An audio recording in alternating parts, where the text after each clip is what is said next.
it's now private schools that are going crazy with woke politics. Andrew Cuomo refuses to go away.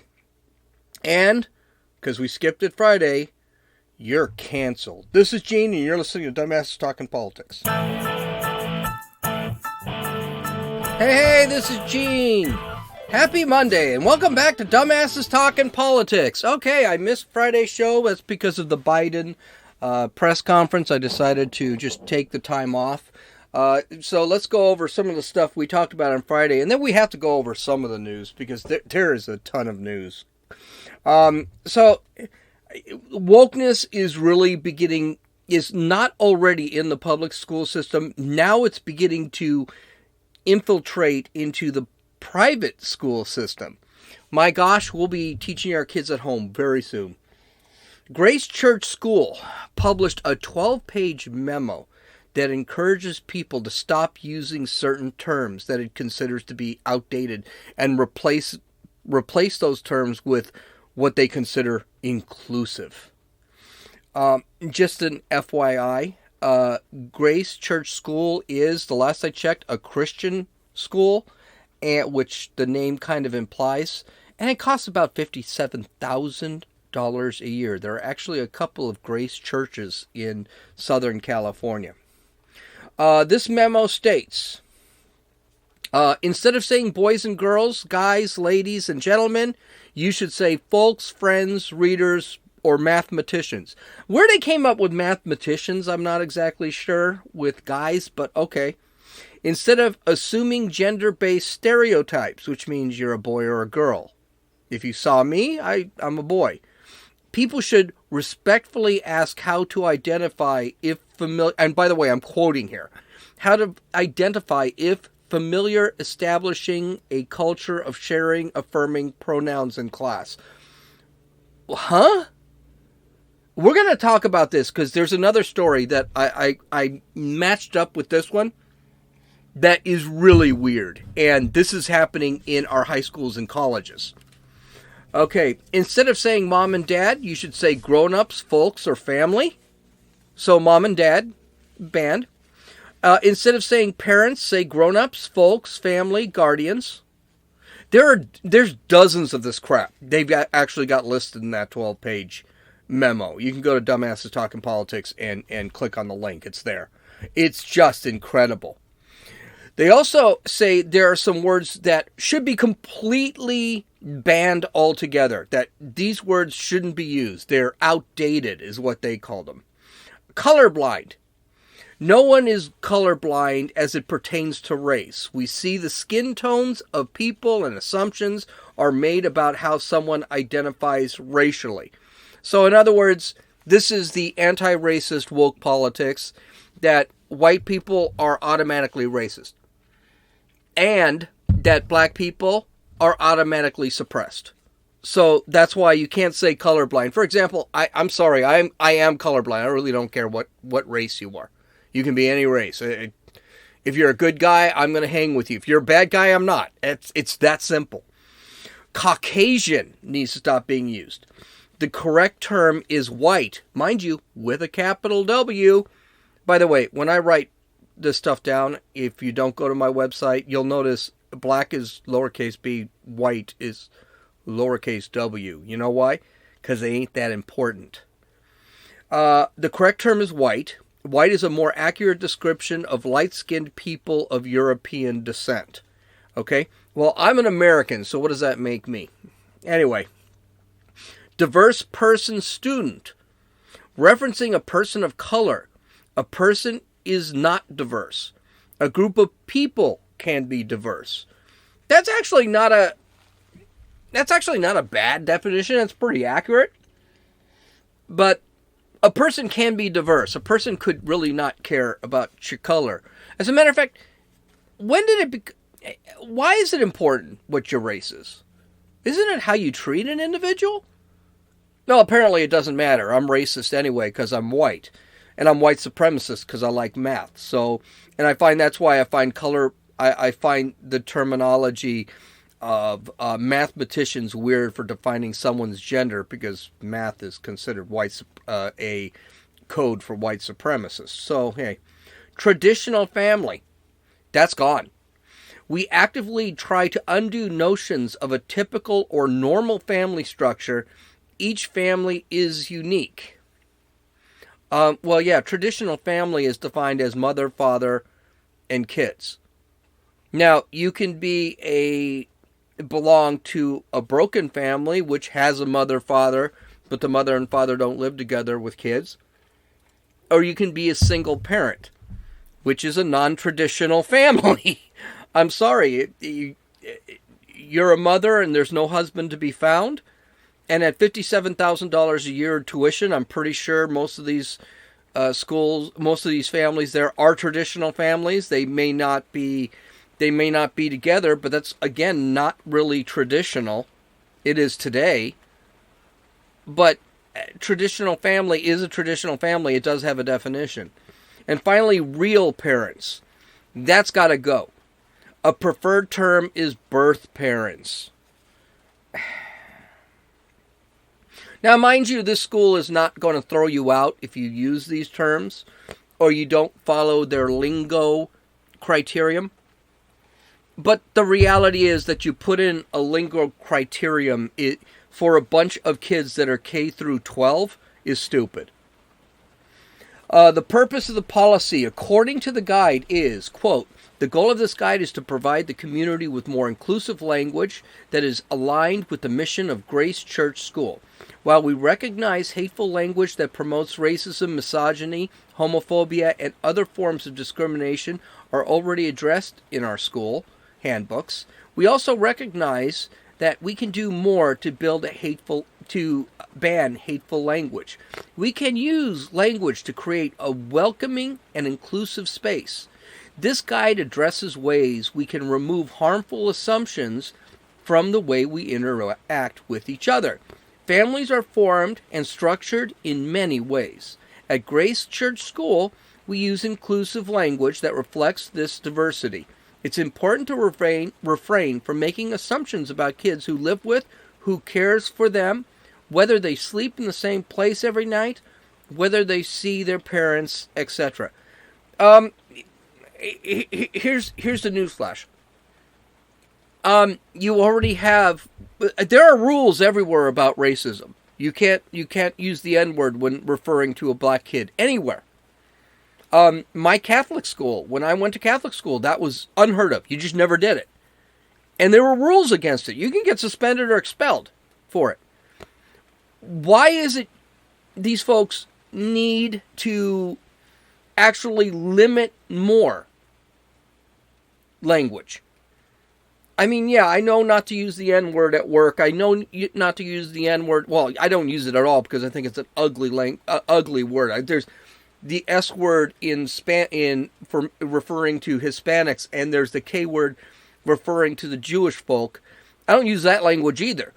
But we already know not to use that language. So why are we even talking about restricting language altogether? That has nothing to do with race. To create diversity. It's wokeness.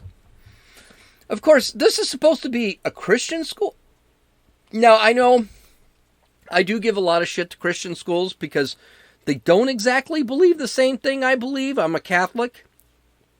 But it's a school. And they should be teaching just what the school's purposes are, goals. So keeping race you should already know not to be a racist if you're going to a Christian school. One of the things they wanted to get rid of is Merry Christmas. Use Happy Holidays. You're a Christian school. I'm not going to sit there and say Happy Holidays and totally ignore Christmas. But that's a thing with the left. And we're going to talk about that in a few minutes because the colleges are going worse. So as far as Merry Christmas, you should say Happy Holidays. This is what the school says about that. At Grace Church School, we work to be mindful of the language we use in order to avoid making assumptions about people as we engage in conversation that touches on religion. You're a Christian school! You would assume that if you're Muslim and you're going to church school, that maybe You're trying to get an education, and religion isn't really a thing. And yes, you may have to learn a little bit about the Christian faith. That's an assumption. When I went to Catholic school, when I went to Catholic high school, we had plenty of Jews in there. And they knew that at a Catholic high school, you're going to learn about Jesus. So, good for them. So, again, no one can get into trouble for using this type of language, but it's just, wow, woke is now coming into, I would love to go to St. Monica's, where I went to high school, and see what they're talking about over there. See if they're actually doing some of this stuff. You know, one can sort of expect this in the public schools, especially with our political climate today. But when this type of poison begins to leak into our private schools, that's a really bad thing. At least with our private schools, we can expect some kids to grow up normal and not be infected with this woke crap. And they can also, know things like math, history, English, language, how to write, how to handwrite. I mean, I said years ago when we got rid of handwriting, this was going to be a really bad thing. You should learn cursive. You should know cursive. No kid knows cursive anymore. None. They have no idea how cursive works. I also think one of the important things is, growing up and loving this country and not hating it. All this stuff is teaching our kids to hate our country. And I think that's really bad. I mean, this anti-racism thing, and I haven't read Ibram X. Kendi's book yet. I really am really turned off by it. I really don't want to read it. But maybe I should, to get a handle on what he's thinking. Because the reality is, all this anti-racist thing does is say how bad our country is. So that leads us to our second story. And this story, I'm actually going to read a lot. It's from the City Journal, which can be found at cityjournal.com. And it's talking about California, actually, Department of Education, actually voting to implement a new statewide ethnic studies curriculum. And the idea with this ethnic studies is the decolonization, and I put that in quotes, of American society, and elevates us to the, quote, elevates us, I'm saying quote here, to Aztec religious symbolism. Yeah, it's really weird. And that's one of the reasons why I need to read this article, because it is so filled with leftist, woke speak. Which, by the way, we'll get to that in a second, but this is bad. This could actually affect 10,000 public schools and up to 6 million students in California. By the way, we've been shut down in California for a year. Do you think these guys would have something more to worry about than this?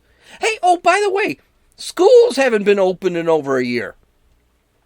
Don't you think they could have something a little bit more worrisome than Abraham Lincoln Elementary School in San Francisco, or creating a new class for ethnic studies? Well, anyway. According to the City Journal, and I'm quoting, quote, in theoretical terms, the new ethnic studies curriculum is based on pedagogy of the oppressed, quote, pedagogy of the oppressed, developed by Marxist theorist Paulo Freire, who argued that students must be educated about their oppression in order to attain, quote, critical consciousness, end quote, and consequently develop the capacity to overthrow their oppressors. Following this dialectic, the model curriculum instructs teachers to help students, quote, challenge racist, bigoted, discriminatory, imperialist/colonial beliefs, end quote, and critique, quote, white supremacy, racism, and other forms of power and oppression, end quote. This approach, in turn, enables teachers to inspire their pupils to participate in, quote, social movements that struggle for social justice, end quote, and, quote, build new possibilities for a post-racist, post-systemic racist society, end quote. Notice the whole ideology was created by a Marxist, which, by the way, if you've ever decided to read Karl Marx's The Communist Manifesto, he talks about this throughout his pamphlet. It's not very long. It's like 30 pages. That's all he talks about. You know what would be nice? If schools decided to teach the evils of Marxism, socialism, and communism. All used social justice as launching boards, but all ended in poverty, suffering, and death. Again, read the Gulag Archipelago. Solzhenitsyn, who wrote it, actually talks about this, that it was all meant to be justice, and it ended up just screwing everything up. The City Journal continues. Now, mind you, some of these names are really out there, but I have to read this stuff because it gets really bizarre. Okay, Artoltika Kaltetin, the original co-chair of the Ethnic Studies Model Curriculum, developed much of his material regarding early American history. In his book, quote, Rethinking Ethnic Studies, which is cited throughout the curriculum, Kaltetin argues that the United States was founded on, quote, Eurocentric, white supremacist, racist, anti-black, anti-indigenous, capitalist or classist, patriarchal or sexist and misogynistic, heteropatriarchal, homophobic, and anthropocentric paradigm brought from Europe, end quote. The document claims that whites began, quote, grabbing the land, end quote, hatching hierarchies, end quote, and, quote, developing for Europe whiteness, end quote, /whiteness, end quote, which created excess wealth that, quote, became the basis for the capitalist economy, end quote.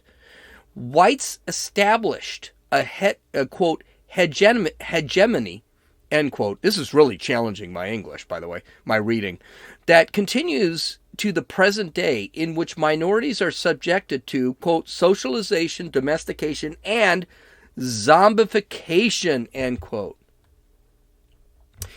If these communists want to see zombification, they should go to China or North Korea or Venezuela or Cuba.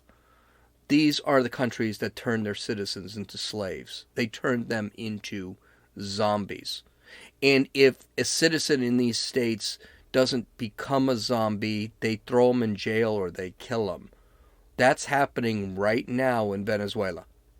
Another thing no one is talking much about, the communist countries really aren't that racially sensitive. This is something that a lot of folks... The Soviet Union used to throw Ukrainians, blacks, and Jews into the gulags. Why? Because they were from the Ukraine, they were black, and they were Jews. Heck, they threw anyone who knew anyone. They threw anyone who knew anyone mentioned in these from these races into gulags.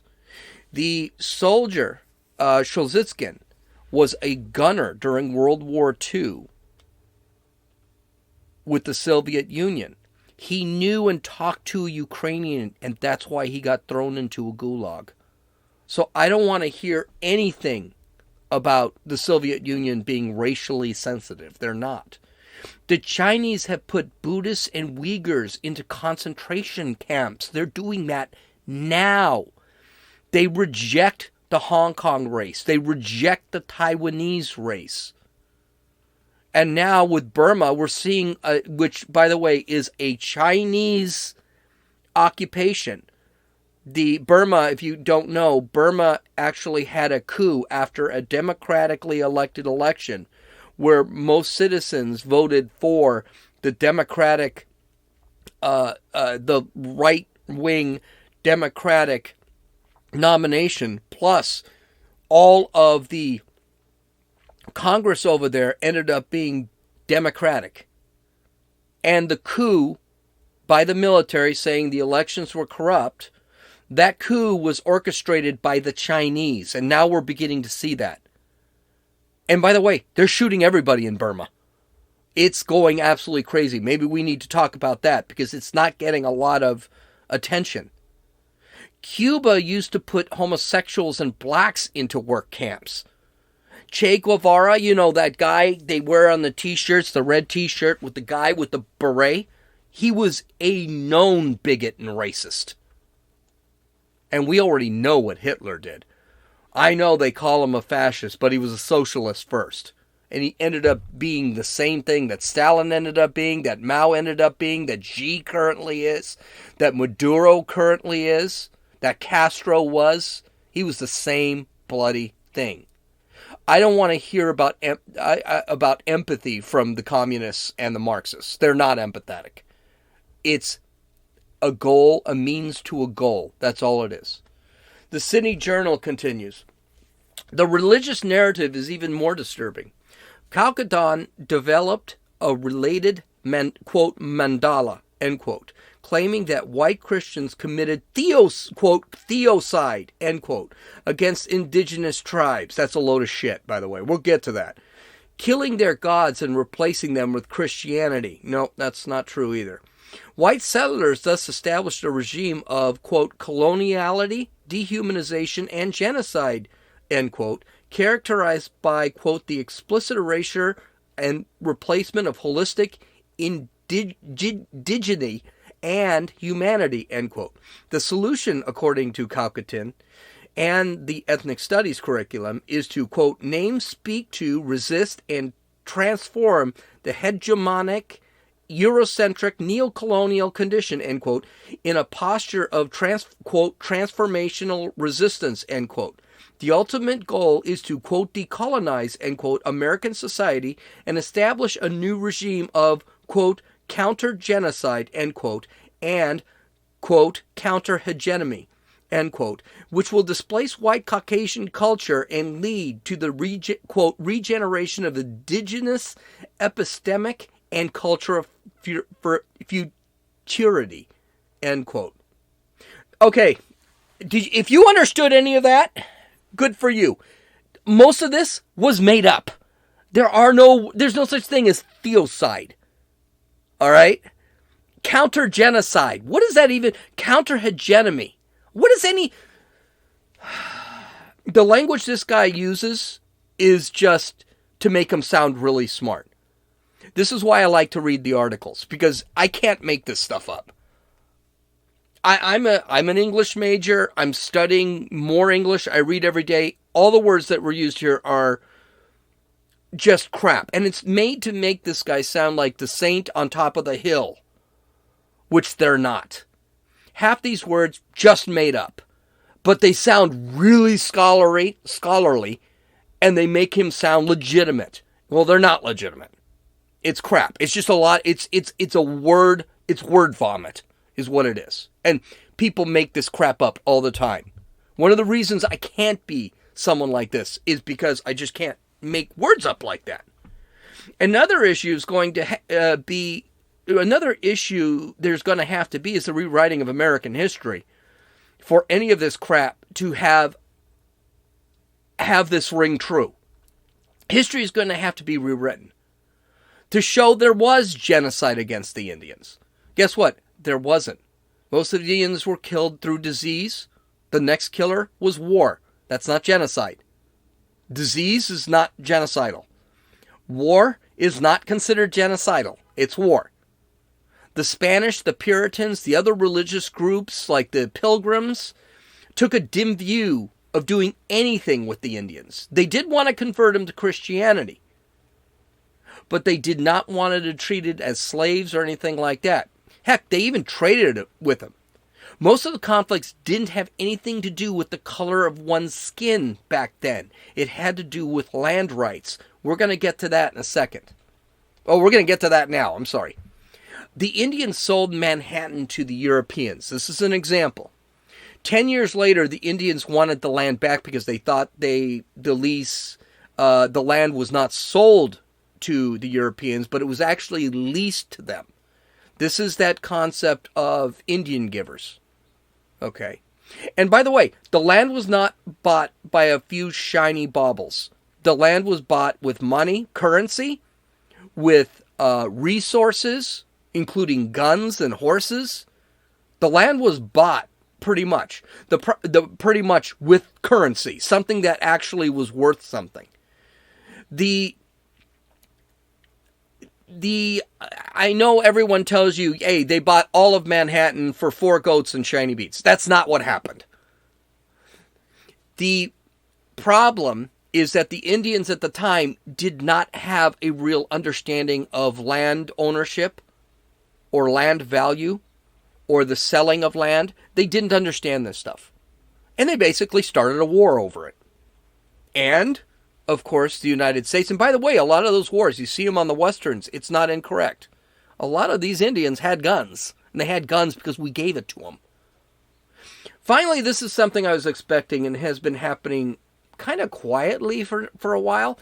Now it's kind of out in the open. It's the demonization of religion. That will be the next part. Specifically, the Judeo-Christian religion. Don't forget the Judeo-Christian religion is the basis for the philosophy behind the Declaration of Independence and the Constitution. So you really need to demonize this religion in order to basically destroy the Constitution and the Declaration of Independence. Now, we've been seeing a lot of hate crimes go against the Jews, the Christians. We don't see a lot of hate crimes going against and now the Aztecs. We don't see a lot of hate crimes going against the Muslims. Hey, don't worry about that. Don't worry about that. It's going to happen. Don't forget, hey, we got to demonize the philosophy, then we'll go after everybody.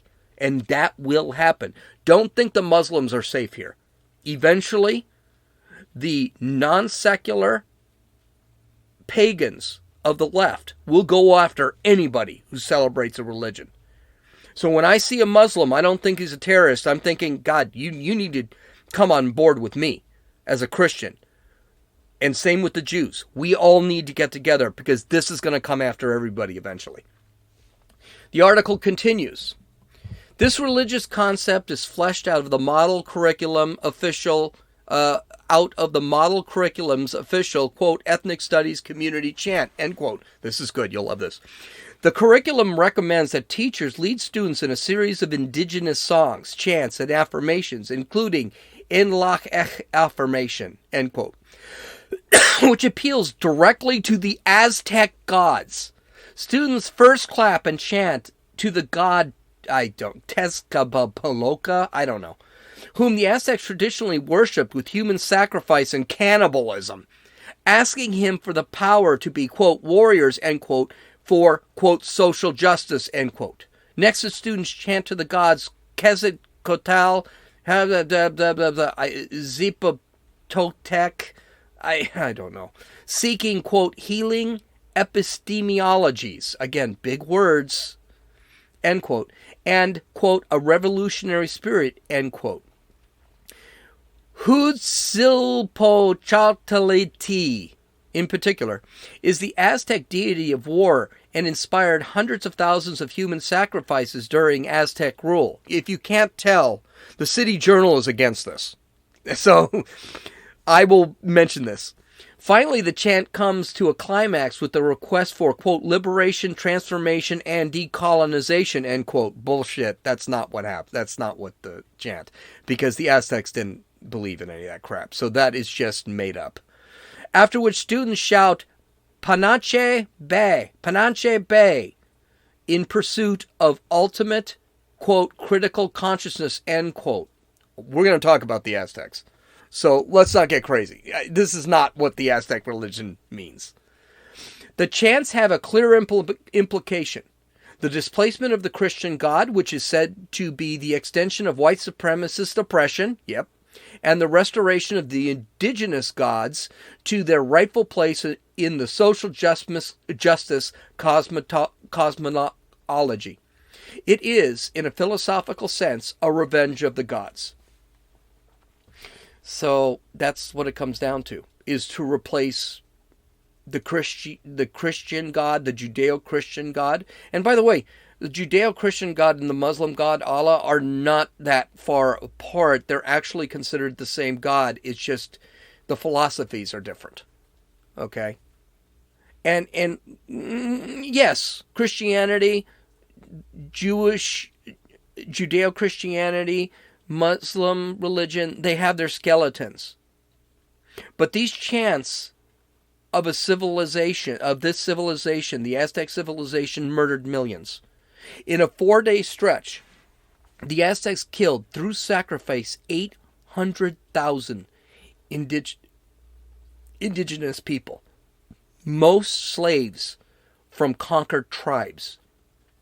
The Aztecs, contrary to what this guy is saying, the Aztecs did not just were defeated by the Spanish. The Spanish were actually joined by several Indian tribes in the region because the Aztecs would systemically raid other villages. They then would enslave, rape, and murder the inhabitants and destroy the village. The Aztecs were a bad civilization. And other tribes in the area in Mexico, because the Aztecs were in Mexico City at the time, other tribes wanted that civilization ended. That is reality. But you've got to change American history. And you've got to make the Europeans into the bad guy. And that's what this ethnic studies wants to do. Well, I am out of time, but I'm going to keep going a little bit. Andrew Cuomo now has, over the weekend, 7 women are actually accusing him of sexual harassment. And this apparently is going to be a deal. And and I don't think it's going to go anywhere, but one of the cases, the 6th case, I believe it is actually being investigated by the Albany PD. This weekend, Jerry Nadler, AOC Senators Chuck Schumer and Kristen Gillibrand, they all said he needs to go away. He won't. He said he won't again. Joe Biden finally decided to comment on this. And he basically wouldn't say that Andrew Cuomo should go away because Biden is, let's face it, he's a pussy. And Cuomo was half the reason he got elected. So he's not gonna poop where he eats. But now it's looking really bad for Andrew Cuomo. Here's what's going to end up happening. I believe within 2 weeks, Cuomo's going to have to resign, especially since now there are enough votes to get him impeached, and impeachment looks like it's a foregone conclusion. So do not be surprised right now if Andrew Cuomo decides to just quit. Now, I don't talk a lot about this because he's the governor of New York, so I really don't care. And I think he's a jerk-off anyway. And personally, I think the real tragedy is that he killed 15,000 old people by sending COVID patients back into retirement homes and then lying about it when they found out, oh, geez, there were like 8,000 extra that he killed. And he lied about it and covered it up. And there are multiple people that say he covered it up. I think that's what we should be impeaching him for. But for some reason, Democrats are more worried about... they're more worried about sexual harassment than whatever. Don't be surprised. This week, there'll be 10 people that accuse him. And now the Democrats are saying, if anyone else felt uncomfortable, blah, blah, blah, give us a call so we can find out what's... Yeah, he's done. And I wish he'd just go away. So, finally, we got to end this. I didn't do it on Friday. So, we need to do it today because... already we've got more cancellations. So who was canceled last week? All right, here we go. Winston Marshall, the lead guitarist for Mumford & Sons, was kicked off the band because he tweeted that he liked Andy Ngo's book on Antifa called Unmasked. By the way, I read the book. It was a very good book. He apologized, which is a mistake. Why do these people constantly apologize? He tweeted that he read the book and he liked it. So basically, Winston Marshall got canceled because he liked a book. Winston Marshall, you are canceled. Unilever, This is the company that owns brands like Dove Soap and Sunsilk, said in a study that they found the word normal makes most people feel excluded. I don't know who these most people are. A spokesman said it would remove all references to normal in its more than 200 products. The word normal, you are cancelled. Cancelled. Disney Plus has made it that our kids under the age of 7 cannot see classic movies like Dumbo, The Aristocats, and Peter Pan for a plethora of reasons. I personally thought all these movies sucked, but, hey, it should be up to the parents to actually make that decision, right, Disney? So, Dumbo, Aristocats, and Peter Pan, you guys are cancelled. Speaking of, Speedy Gonzales, the mouse from the Warner Brothers cartoons, and one of the favorites of most Hispanics, including my fiance, who was really pissed they got rid of him, has been canceled because it is a stereotype of Hispanics. By the way, my fiance, not kidding, she's pissed. Speedy Gonzales, you have been canceled. Finally, the lovesick Pepe Le Pew, also from Warner Brothers, will not appear in the second Space Jam movie because the left, the woke, believe that the cartoon skunk promotes sexism and rape culture. By the way, I guess they forget he's specio-trans, so I guess they don't have a victim group for that, because if you remember anything about Pepe Le Pew, he used to go after a cat, and he's a skunk. But anyway, Pepe Le Pew, you are canceled. I wasn't even going to do the cancel thing, because it's a Friday thing that I want to do, but there have already been 2 cancellations today.